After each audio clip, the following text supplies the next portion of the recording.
עלות מאילון עם לפני הכל, שליחות. פודקאסט מבית תוכנית השליחות למחנות הקיץ בחול, הסוכנות היהודית לארץ ישראל.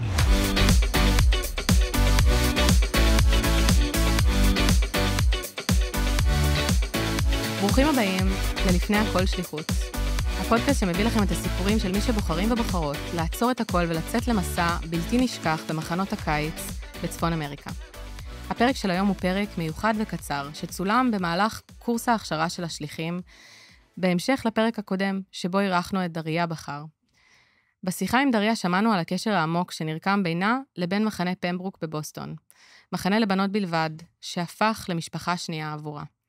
דריה, שהתגוררה בקיבוץ סופה, שיתפה כיצד קהילת המחנה הייתה עבורה עוגן ומקור תמיכה ברגעים הקשים ביותר, במיוחד אחרי השביעי באוקטובר, כשהקיבוץ בו גדלה היה בין אלו שהותקפו. היום נשמע את הצד השני של הסיפור, מנקודת המבט של מנהלות מחנה פמברוק, איך נראית מערכת היחסים המיוחדת שבין מחנה קיץ אמריקאי לשליחות והשליחים בו.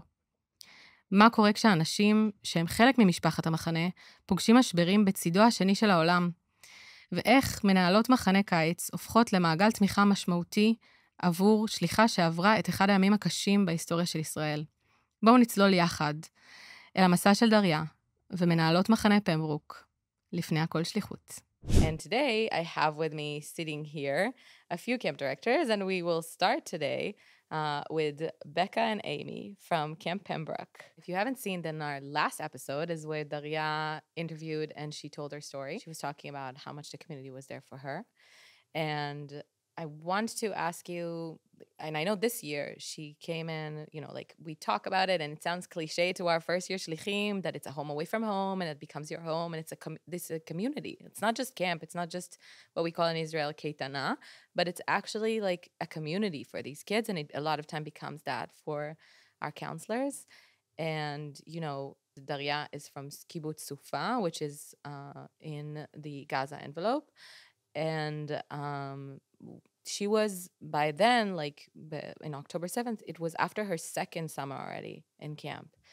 And what does it mean for the campers or for you that, you know, like, I know how much you get connected to your staff. Like, what does it mean for you to have someone that is there? Like, what did it mean in that time? That's a loaded question. I'm sorry. No. I mean, I we talked about it yesterday. We were in tears, so I tried to pull myself together. I think I was grateful that it was like an honor that she chose, I think after everything she had been through, an honor that she chose to come to camp. It felt like she knew camp was safe. She trusted us. And I also think it was reflective of, she knows that camp's a place that if she needed to fall apart or have really hard moments, that camp was going to be the place that picked her up. And we saw it a few times throughout the summer. It was really hard for her in so many ways. But there was a shared responsibility between campers and counselors and us to make sure that we got her through each day and each of those hard moments. And it felt good. It felt like we were doing our part to get her there. And at the same time, it was an honor that she chose us to be those people. After October 7th, when Daria's family had just endured the unimaginable, and our campers were campers, not just parents, campers were reaching out to us and wanting to know more and wanting to know what they could do. We had a camper for her mitzvah project do a bake sale, and raised like over $2,000 to donate to Sufa. And I think that the fact that the connection stayed so strong after camp and that our entire community came together to collectively do something better, for something better than themselves. And I think the magic starts at camp, but it doesn't just end at camp. And when the summer is over and people still need each other and people they still find those connections, I think for me, that's like probably like one of my most standout moments. Is that the connection remains, and we talk about the fact that like camp doesn't just end when camp ends, and the way that the community continued to reach out. And again, it wasn't parents just reaching out, it wasn't just staff members, it was like 12-year-old kids saying like, what can we do? I think it just shows that like the camp connections are just way bigger than anyone really like truly understands until something happens. And in those first hours, you know, like when you just heard the news, like I know your campers and you yourselves have been in touch with her. So what did it look like? So we didn't actually all know this until, I would say, many days after. When we all woke up that morning and heard what was going on, there were many of us from our senior staff team who were reaching out to her individually. And many of us were sort of in constant contact for several hours. And at one point she lost connection, Wi-Fi connection. That was while she was in the safe room. While she was in the safe room by herself before she had made it to her family's home. But that was sort of like we heard that she was going to run from the safe room to get to her parents' house. Right. And was then, sort of where all of us had that final Right. like communication before her internet cut and out. so we lost connection with her in that moment. And not until days, maybe even weeks later, did we realize, when we were sort of all talking, once we knew that her family was physically in a safe location, that we were all talking to her at the same time, but we didn't know that. And we all lost connection with her at the same time. But none of us wanted to say that to anyone else. So we all just sort of sat in our own discomfort for several hours until we heard from her. And we sort of all felt that relief separately, because I didn't even know that Becca was texting with her, because we weren't really talking about it with anyone.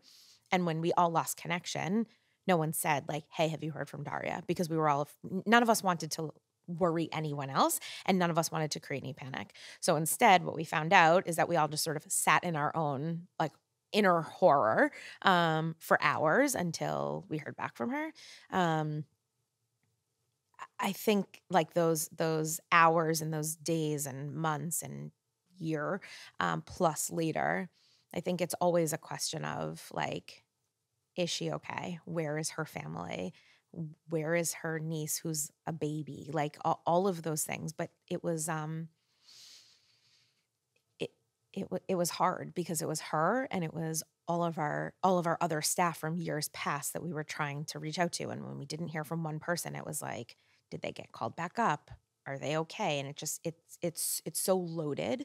And at the same time, I think we felt so grateful that we had those connections to people.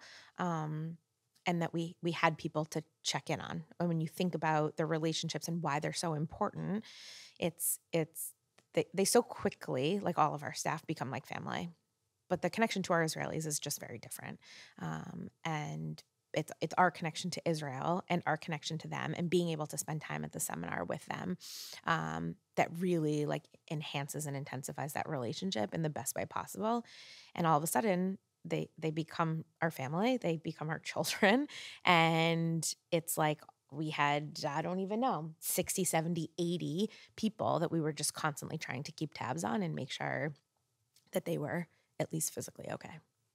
I think like the amazing thing that what you're saying here, we talked about it in other episodes, but it's the idea that it's not just something that I hear about and see on the news, but I think about people. And I think like this personal connection is what we're thriving for and looking for in camp and whatever we do in camp. And hopefully, you know, Becca, you talked about like the idea of connection, like that's the basic thing, connecting. And I think like it comes out in that way.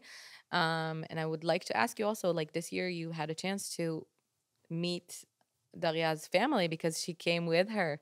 How was that experience?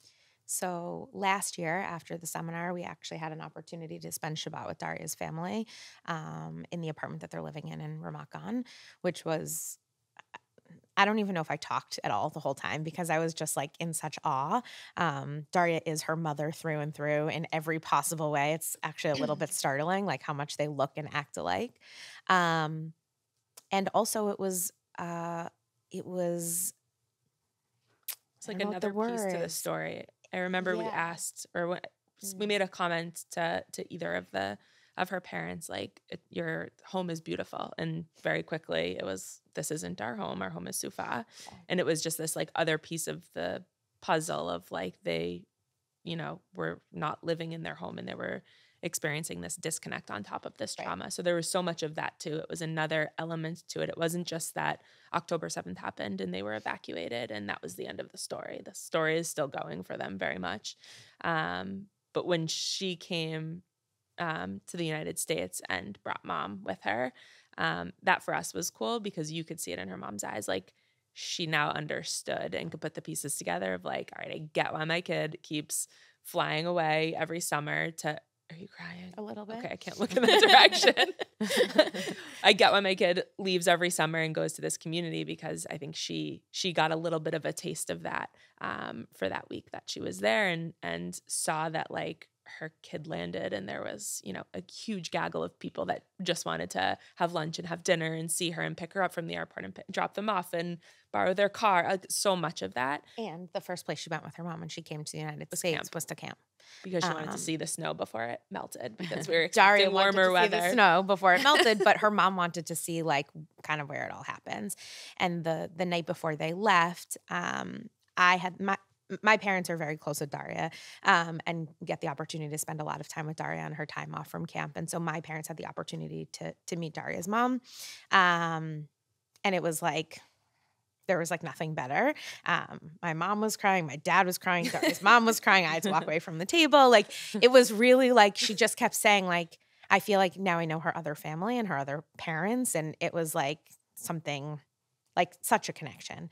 And we've made lots of connections over the years, but there's something about Daria, and there's something about her connection to camp and the impact that she's had on all of us. And like how important it is for us to be able to maintain that connection and for our families to have that connection with her is just like, yeah, super emotional. I love how you said it. Really you grateful. said you got to get a piece of her story when you went here. And I think, like, as you said, like her family got to get another piece of her story when she went to camp and she saw camp and she saw the other family that she had. So that's amazing. Thank you so much for sharing that. And I really am wishing you a really meaningful summer. And thank you so much for being hosted here. Thank you. Thanks for having us. Yes.